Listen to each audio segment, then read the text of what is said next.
자, 우리 레위기 말씀 같이 보도록 하겠습니다. 레위기 1장 3절부터 17절까지의 말씀을 본문으로 해서요. 번제라는 제목으로 말씀을 나누도록 하겠습니다. 번제. 레위기 첫 번째 시작되는 단어이자 또 레위기의 히브리식 이름이 바이크라. 그 뜻은 그리고 그가 부르셨다입니다. 그리고 접속사로 이 레위기 말씀이 시작돼요. 그리고 접속사는 앞의 내용을 그대로 받아가지고 이어서 전개할 때 쓰는 접속사죠. 다시 말해서 출애굽기 말씀을 그대로 받아서 이어가 전개하는 말씀이 레위기 말씀입니다. 출애굽기 마지막에 마침내 성막이 다 만들어지고 그 성막 안에 하나님께서 임재하셨어요. 자, 그리고 레위기 말씀이 이어집니다. 바이크라. 그리고 그가 부르셨다. 성막에 임재하신 하나님께서 모세를 부르신 겁니다. 제사를 위해서 부르셨었던 거예요. 그래서 레위기를 시작하는 1장부터 7장에 번제, 소제, 화목제, 속제제, 속건제 등 5가지 제사에 대해서 말씀을 하시고 또 계속해서 제사장의 규례, 또 정결 규례, 거룩한 삶의 규례 등을 계속해서 말씀하십니다. 그래서 레위기 전체의 내용을 짧게 요약하면은 거룩한 제사와 거룩한 삶인 거예요. 요절 말씀은 19장 1절에 하나님이 거룩하니 너희도 거룩하라. 하나님이 거룩하시니 그 앞에 거룩한 제사를 드리고 또 거룩한 삶을 살라. 이게 레위기 말씀의 전체 내용이라고 보시면 되겠습니다. 레위기 말씀을 신약 성경 히브리서가 해석을 해 주신다고 했어요. 레위기의 제4장 제사와 예물, 또 16장에 보면 대속제일, 정결규례와 삶의 규례, 이 모든 것들이 누구를 상징하는지, 누구를 통해서 완성되는지 히브리서가 이것을 해석해 주시는데 누구를 통해서 완성되죠? 예수님을 통해서 완성이 되는 겁니다. 예수님이 레위기가 가르치고 있고 또 가리키고 있는 분이십니다. 레위기는 예수님 안에서 해석되는 책이고 또 예수님을 우리에게 소개해 주는 책인 거예요. 때문에 우리가 이 레위기 말씀을 볼 때에 누구를 볼 수가 있는 거죠? 예수님을 발견해 볼 수가 있는 겁니다. 그래서 1장부터 7장의 5가지 제사를 쭉 가르쳐 주세요. 1장의 번제, 2장의 소제, 3장의 화목제, 4장의 속죄제, 5장의 속건제, 6장의 번제와 소제, 속죄제를 드리는 규례, 그리고 7장의 속건제, 화목제를 드리는 규례, 이 모든 제사 누구를 상징하고 누구를 예표한다고요? 예수님을 상징하고 예수님을 예표해 주는 겁니다. 그래서 1장의 번제 하면은 예수님의 온전한 헌신에 대해서 우리에게 보여주시는 거고, 2장의 소제 하면은 예수님의 인성에 대해서 우리에게 보여주시고요. 또 화목제, 하나님과 우리 사이를 화목케 하시는 예수님의 중재적인 사역에 대해서 우리에게 가르쳐 주시고, 또 속죄제와 속건제는 죄를 속하시는 예수님의 대속의 사역을 각각 우리에게 상징적으로 예표해 주고 있는 겁니다. 그 중에 오늘 본문 레위기 1장은요 번제에 대해서 기록을 해주고 있어요. 우리는 번제를 통하여서 예수님의 헌신을 보게 될 겁니다. 먼저 번제의 히브리식 발음이요 오르예요. 오르. 뭐라고요? 오르. 그 뜻은 올라가다라는 뜻이 있습니다. 우리 수의방주교회 바로 아래에 여기 상가 2층에 보니까는 수학학원 이름이 특이하게 히브리어로 되어 있더라고요. 히브리어 글자로 그렇게 또 써 있어요. 그 수학학원 이름이 오르예요. 오르. 아마 예수님 믿는 수학 선생님이신 것 같습니다. 그리고 그 이름을 쓴 이유는 여기 학원에 오시면은 수학 성적이 올라갈 것입니다. 뭐 이런 의미인 것 같습니다. 그래도 역시 수학은 김미투 집사님 공룡 수학, 김태화 집사님 사고력 수학, 영어는 김영순 집사님의 공룡 영어, 국어는 장영희 집사님의 서가 국어, 중국어는 우리 장보라 집사님의 학원 이름을 모르겠네. 서가 학원에 같이 있는데 쿵푸 팬더, 황비용 학원. 하여튼 번제 히브리식 발음이 오르 뜻은 오르다, 올라간다 라는 뜻이에요. 제물을 불을 태워가지고 그 향기를 하나님 앞에 올려드리는 제사입니다. 불태워서 드리는 제사라고 해가지고 제사의 성격을 따라서 화제라고 또 구분을 하기도 해요. 9절 말씀을 같이 읽겠습니다. 시작. 그 내장과 정강이를 물로 씻을 것이요 제사장은 그 전부를 제단 위에서 불살라 번제를 드릴지니 이는 화제라 여호와께 향기로운 냄새니라. 불태워 드리는 제사, 그래서 화제라고 말을 합니다. 그리고 다른 제사와 비교해 볼 때 이 번제의 특징은요, 제물 전부를 온전하게 불살라서 드리는 데 있습니다. 이는 온전한 헌신을 의미하는 거예요. 5가지 제사 모두가 예수님을 가리키고 상징한다라고 그랬어요. 번제 역시 예수님을 보여주고 있습니다. 번제를 통해서 드러나시는 예수님은요, 십자가에서 살 찢기시고 물과 피를 다 쏟아내셔서 완전히 죽기까지 자기를 자신을 다 내어드린 온전한 헌신을 우리에게 보여주시는 겁니다. 오늘 우리 이 말씀 한 절 한 절을 함께 짚어가면서 보게 될 텐데, 본문에 기록된 이 번제 제사와 그 드리는 예물을 통하여서 예수님께서 하나님의 뜻을 이루실 때 어떤 헌신을 올려 드리셨는지 우리가 같이 좀 배우도록 할 겁니다. 그리고 예수님의 이러한 헌신을 통해서 구속함을 받은 우리도 이제 헌신의 삶을 살아드려야만 할 텐데, 우리의 헌신이 어떠해야 할지에 대해서도 같이 배울 수 있기를 바랍니다. 그리고 오늘부터 우리 수료하시는 양육반 31기 여러분들은 헌신의 삶을 시작하시게 되기를 예수님 이름으로 축원합니다. 3절 말씀을 같이 읽겠습니다. 시작. 그 예물이 소의 번제이면 흠없는 수컷으로 회막문에서 여호와 앞에 기쁘게 받으시도록 드릴지니라. 아멘. 번제 예물을 소로 드릴 때의 규례를 가르쳐주고 계세요. 2가지 조건을 말씀하십니다. 첫 번째로는 이 제물이 흠이 없어야 돼요. 흠이 없다, 최고의 것, 가장 좋은 것을 드려야 한다, 이런 의미입니다. 하나님 그분은요, 아무거나 드린다고 받으시는 분이 아니시고요, 그분은 우리의 최고의 것, 가장 좋은 것을 받으시기에 합당하신 분이십니다. 우리 말라기 말씀을 찾아보도록 할게요. 말라기 1장 8절 말씀입니다. 말라기 1장 8절 말씀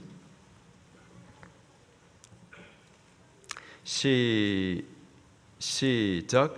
만군의 여호와가 이르노라, 너희가 눈먼 희생 제물을 바치는 것이 어찌 악하지 아니하며 저는 것 병든 것을 드리는 것이 어찌 악하지 아니하냐.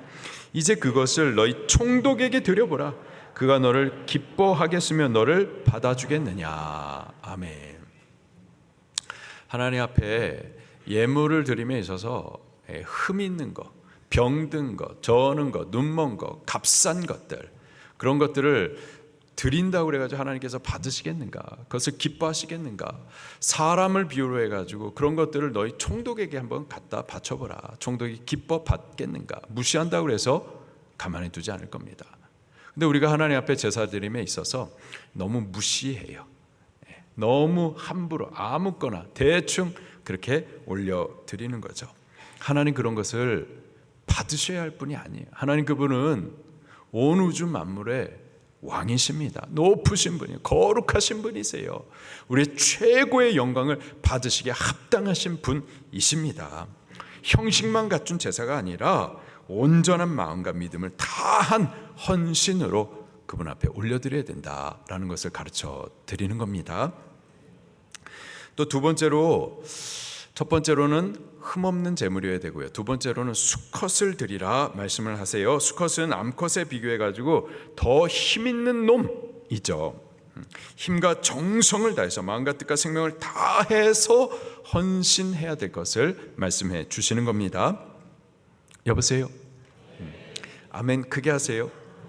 두 번 하세요? 아멘.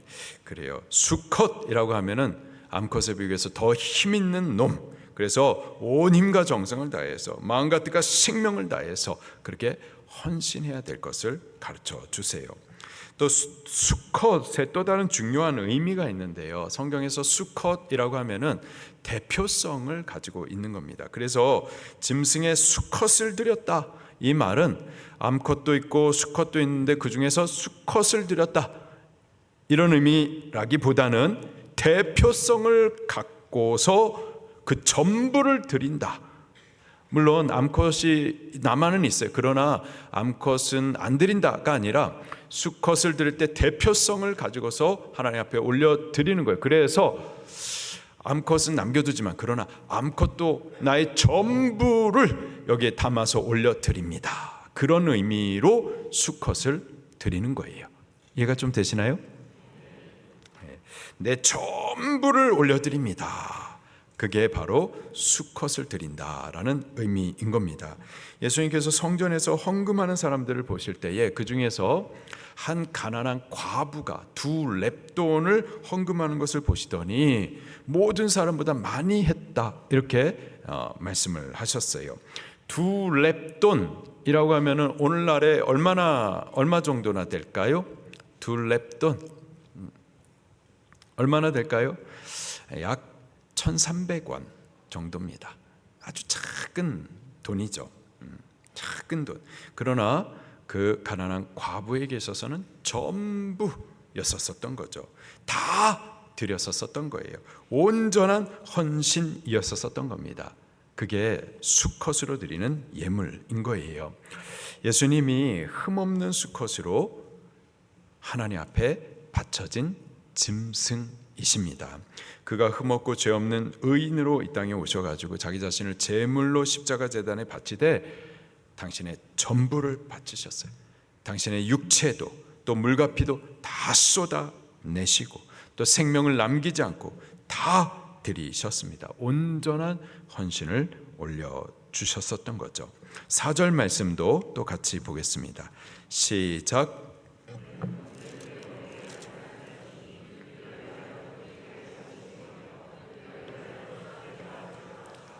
아멘. 흠없는 제물 머리에 안수하라 이렇게 말씀하십니다. 그 이유는 속죄를 위함이에요. 안수에 대해서 우리가 배웠었는데 안수에 몇 가지 의미가 있습니다. 한 3가지를 나누도록 할 건데 첫 번째, 안수는 죄에 대한 자백의 의미가 있는 거예요. 제물의 머리에 안수하는 사람, 안수할 때 하나님 앞에 자기의 죄를 자백합니다. 레위기 16장 21절 말씀에 이렇게 기록하고 있습니다. 아론은 2손으로 산 염소의 머리에 안수하여 이스라엘 자손의 모든 불의와 그 범한 모든 죄를 하나님 앞에 고하고 그 죄를 염소의 머리에 두어. 안수는 범죄함을 인정하고 하나님 앞에 시인해 드리는, 자백해 드리는 죄의 고백이 바로 안수의 의미가 있는 거예요. 둘째로 안수는요, 죄의 전가를 또 의미합니다. 안수를 통해서 내 모든 죄를 제물에게 전가시키는 거예요. 그러면은 나의 죄는 없어지고 흠없던 죄 없던 그 제물은 이 안수를 통하여서 내 모든 죄를 뒤집어 쓰게 되는 거죠. 내 죄가 이 제물에게 다 전가되어졌기 때문에 나에게는 이제 더 이상 죄가 남지 않고요, 깨끗해진 거고요. 한편 흠없는 그 제물은 내 죄를 뒤집어 썼기 때문에 이제는 흠이 많은 제물이 되게 되는 겁니다. 죄 삭이 뭐죠? 사망이죠. 그래서 내 죄를 다 뒤집어 쓴 이 제물은 이제 하나님 앞에서 죽어야만 하는 겁니다. 4절 마지막에 보니까는 그를 위하여 속죄가 될 것이라. 그렇게 그 짐승이 내 죄를 뒤집어 쓰고 하나님 앞에서 그 죄의 싹스로 죽음으로 인하여서 내 모든 죄는 속죄 되어지게 되는 겁니다. 그렇게 죄인의 죄가 속하여지게 되는 거예요. 5절 말씀도 계속해서 보겠습니다. 시작.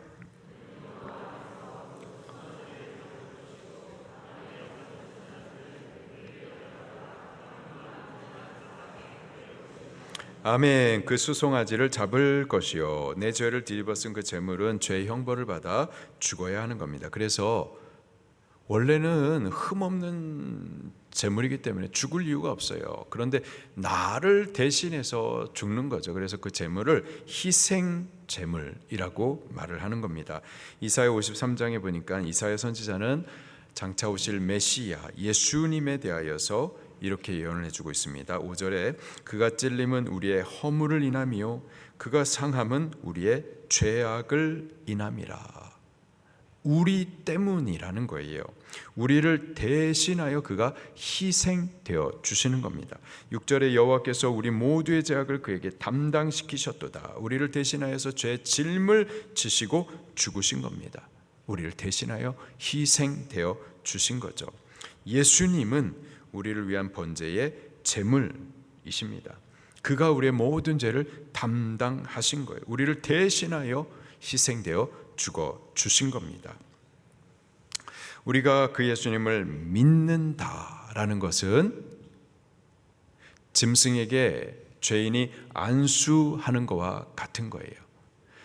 짐승에게 죄인이 안수함으로 그 죄가 모두 전가되어지고 살게 되었던 것처럼 우리가 이 희생의 제물과 같으신 번제의 제물로 오신 예수님을 믿는 것, 그 믿음이 바로 예수님께 안수하는 것과 같은 겁니다. 안수함으로 죄가 제물에게 전가되는 것처럼 믿음을 통해서 우리의 모든 죄가 예수님께 전가되는 거예요. 안수의 몇 가지 의미를 우리가 배웠는데, 첫째 죄 고백이고요, 두 번째로는 죄의 전가라고 그랬어요. 세 번째 의미가 또 있습니다. 안수는요, 예물을 드리는 자가 그 예물과 동일시됨을 나타냅니다. 안수함으로 나와 이 짐승이 동일하게 되는 거예요. 연합되는 겁니다. 그래서 그 제물이 하나님 앞에 드려질 때 나도 하나님 앞에 함께 드려지게 되는 거예요. 안수한 제물은 칼로 죽임을 당하죠.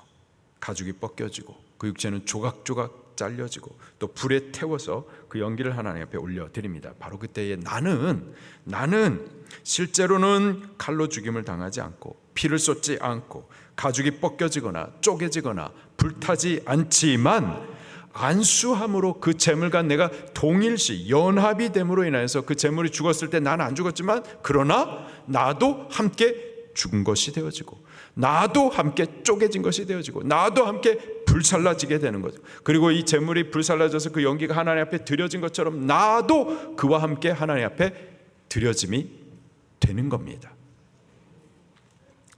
예수님은 우리를 위한 번제물이 되셔서 우리가 받을 고난과 죽음을 대행하셨습니다. 여러분 이 사실을 믿으십니까? 우리가 이 사실을 믿는다. 이 믿음이 바로 안수하는 거예요. 우리가 예수님을 믿을 때 그분과 우리가 연합이 되는 거고, 그분의 받은 형벌 내가 받은 것처럼 되어지는 거고, 그분의 죽음 그것이 나의 죽음이 되는 거고, 그가 하나님께 기쁘게 받으심이 될 때 우리도 주와 함께 하나님께 기쁘게 받으심이 되게 되는 겁니다.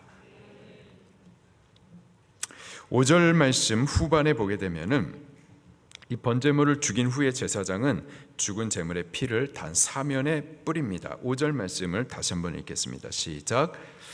그는 여호와 앞에서 그 수송아지를 잡을 것이요 아론의 자손 제사장들은 그 피를 가져다가 회막 앞 제단 사방에 뿌릴 것이요. 아멘. 피 뿌림 어떤 의미인지 히브리서 9장 21절과 22절에 해석을 해주고 있습니다. 이와 같이 피로써 장막과 섬기는 일에 쓰는 모든 그릇에 뿌렸느니라. 율법을 쫓아 거의 모든 물건이 피로써 정결케 되나니 피 흘림이 없은즉 사함이 없느니라. 제물에 피를 뿌렸다라는 것은 속죄의 의미가 있는 겁니다. 피로 죄사함을 얻게 되는 거예요. 우리를 위한 번제의 제물이 되시는 예수님, 그분의 흘리신 피가 우리를 씻어 정결하게 하시는 거죠. 6절부터 9절 말씀에 보게 되면은요, 그 번제물이 어떻게 드려지는지를 또 상세하게 기록을 해주고 있어요. 6절부터 또 9절 말씀을 같이 읽겠습니다. 시작. 그는 또 그 번제물의 가죽을 벗기고 각을 뜰 것이요 제사장 아론의 자손들은 제단 위에 불을 붙이고 불 위에 나무를 벌려놓고 아론의 자손 제사장들 그 뜬 각과 머리와 기름을 제단 위에 불 위에 있는 나무에 벌려놓을 것이며 그 내장과 정강이를 물로 씻을 것이요 제사장은 그 전부를 제단 위에서 불살라 번제를 드릴지니 이는 화제라 여호와께 향기로운 냄새니라. 아멘. 제사장은 제물의 가죽을 벗기고 각을 뜨고 또 내장과 정강이를 물로 씻어서 그 다음에 불사릅니다. 가죽을 벗기는 것, 그 모든 겉에 있는 것을 갖다가 벗기는 것을 말하죠. 예수님은 하나님의 아들이셨지만은 번제 제물이 되시기 위해서 하늘의 영광과 보좌 그것을 벗겨내셨습니다. 그리고 오히려 벌거벗은 채로 십자가 위에서 죽기까지 하셨죠. 또 각을 뜬다라는 것은 그 짐승의 부위를 잘라내는 것을 말해요. 목 잘라내고 팔다리 잘라내고 몸통을 조각조각 잘라내는 것을 말합니다. 예수님이 바로 그렇게 조각조각 잘라주셨어요. 그분의 온 존재가 찢기고 부서졌었습니다. 그의 제자들 유다 돈 받고 예수님을 배반했고, 베드로 예수님을 모른다고 부인했고, 다른 모든 제자들 예수님으로 인해서 피해가 갈까 도망쳤죠. 예수님을 따르던 수많은 사람들 자기 생각과 자기가 원하는 메시아의 모습이 아니라고 실망하여서 예수님을 십자가에 못 박으라고 외쳤었습니다. 바리새인과 서기관 그들은 예수님을 조롱했죠. 로마 총독 빌라도 무지한 예수님을 사형에 던졌습니다. 그렇게 예수님은 모든 사람에게 조각조각 찢기셨어요. 그분의 육체도 조각조각 찢기셨습니다. 그분의 양손과 양발이 십자가에 못 박히셨고, 머리는 가시면류관 쓰셨고, 허리에는 창을 맞으셨습니다.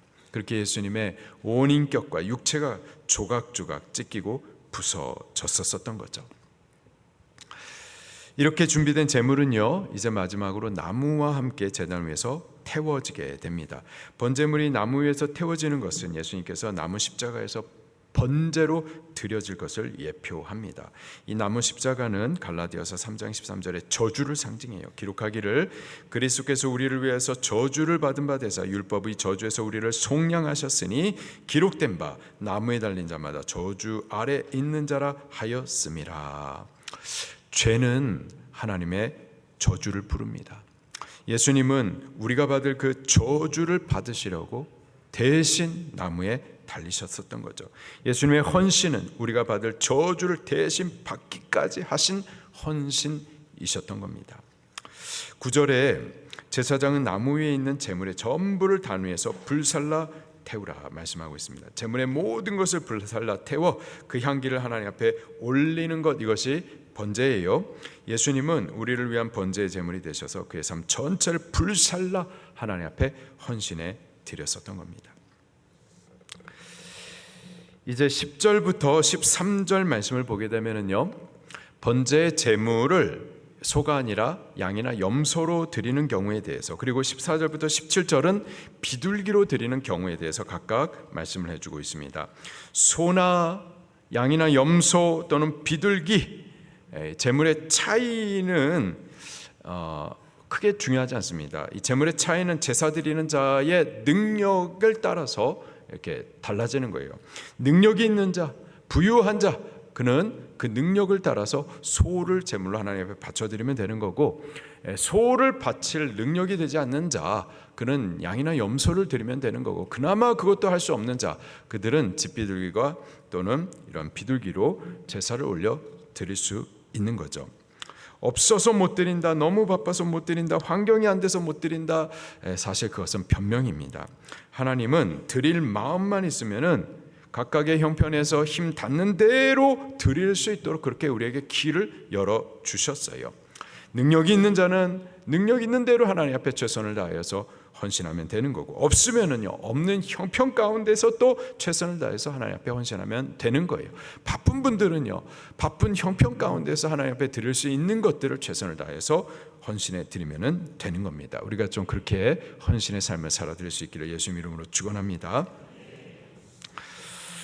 오늘 우리가 죄사함 받아 의로운 자로 하나님 앞에 설 수 있는 것, 죄 없는 자들이 가는 저 천국에 우리가 갈 수 있도록 허락받은 것은 예수님의 번제의 헌신 때문입니다. 그가 죄 없는 흠 없는 짐승이 되셔서 우리의 모든 죄를 대신 뒤집어 쓰시고 희생되어 하나님 앞에 그 핏값을 지불하심으로 인하여서 우리의 모든 죄를 사하셨고, 우리는 그것을 믿음으로 그분과 연합을 이루어서 그가 죽으심으로 우리도 함께 죽고, 또 그가 하나님 앞에 기쁘게 받으신 것 같이 우리도 그 안에서 함께 기쁘게 받으심을 받게 된 거예요. 예수님의 번제의 헌신 때문입니다. 이제 새 생명을 얻은 성도로서 우리의 삶을 그리스도를 위한 헌신의 삶을 살아야 마땅합니다. 하나님께서 우리를 위해서 당신의 아들을 헌신하셨어요. 예수님께서도 우리를 위해서 영광과 보좌를 버리고 당신의 생명을 십자가 위에서 헌신하셨습니다. 이제 우리도 헌신의 번제를 주님께 올려드려야만 할 거예요. 우리가 새벽 첫 시간을 깨워서 기도하고 예배하는 거 헌신입니다. 기도도 헌신이고 직분도 헌신이에요. 사명도, 봉사도, 예배도, 헌금도, 말씀 먹는 거, 금식하는 거, 미디어 금식하는 거, 주를 위한 모든 것들 그 다 헌신이에요. 우리 힘 주시는 대로 헌신하십시다. 소를 드리던 염소나 양을 드리던 상관없어요. 비둘기를 드려도 괜찮습니다. 드릴 수 있는 힘이 있으면은 드리면 되는 거고, 없으면 없는 형편 가운데서 최선을 다하여 드리면은 되겠습니다. 내게 있는 힘을 써서 드리되 우리의 마음을, 중심을 하나님 앞에 올려드리면 되겠어요. 고린도전서 8장 12절 말씀에 바울이 말씀하시기를 할 마음만 있으면 있는 대로 받으실 것이요 없는 것은 받지 아니하시리라. 하나님께서는 드리고자 할 그 마음을 받으시는 거예요. 마음이 없으면 하나님도 받지 않으시는 겁니다. 양육반 수료하신 여러분들, 우리가 받은 은혜, 구원 절대 작지 않습니다. 우리 받은 은혜, 우리 받은 구원, 그리스도께서 당신의 전부를 헌신하여서 주신 구원이고 은혜예요. 이 큰 구원, 이 큰 은혜를 우리가 받았으니 이제 목적 없이 막 살아서는 안 되고요. 주신이 생명으로 주를 위한 헌신의 삶을 살아야 하겠습니다. 이 번제를 통하여서 예수님께서 우리를 위해서 어떠한 헌신을 하셨는지를 묵상하고, 그리고 우리가 주께 어떤 헌신을 드릴 수 있을지, 주님의 헌신을 어떻게 동참할 수 있을지 묵상하면서 그런 헌신의 삶을 이제부터 살아갈 수 있기를 시작해 보시기를 예수님 이름으로 축원합니다. 말씀 붙들고 통성으로 기도하시겠습니다.